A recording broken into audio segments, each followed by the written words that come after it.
In regards to hydrogel, there's a couple important points. One, there was a patent filed in China by Shanghai Nanotech in January of this year, specifically for the use of graphene oxide in mRNA lipid nanoparticle encapsulated vaccines for COVID-19. That's literally the title of the patent.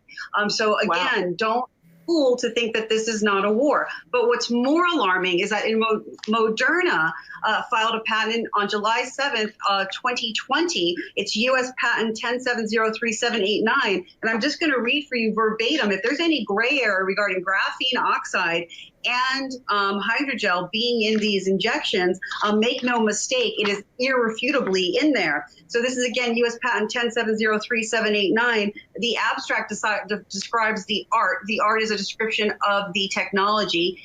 Basically, verbatim, it says that it is a lipid nanoparticles with the size of 80 to 160 nanometers, exactly the size of what's going to be in these injections, the lipid nanoparticles, the injections. It goes on to say it has the phospholipid, the cholesterol, the ionized lipid, known as the catenized lipid, and the polyethylene glycol, the pegylated lipid. If you go to section 219, the bottom of 219 and the top of section 220, it clearly states, Kate, disclosed herein may be encapsulated into any hydrogel known in the art, so the description what's in here, which may form a gel when injected into a subject. Hydrogels are a network of polymer chains that are hydrophilic and sometimes found as a colloidal gel. They're highly absorbent, naturally synthetic polymers. Now, keep in mind, it says you're going to be injected with a gel that's then going to form its own gel. So these are pre-programmed and they know how to create their own miniature system within your body. It's a form of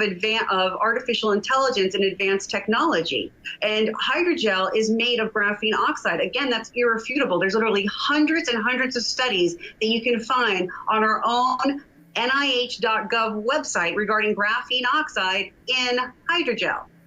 So the reason why graphene oxide is in these is because it is a great conductor of an electromagnetic field.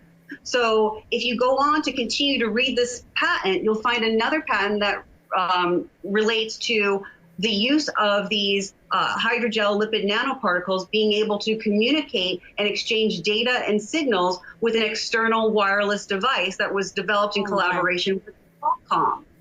So and it talks about the subjects who are injected. Again, you can exchange data and signals from a wireless device to those subjects who have been injected with these vaccines, which are bioweapons that contain lipid nanoparticle graphene oxide hydrogel. So what that means is the subjects are the American people, our children, and our military. We're at war.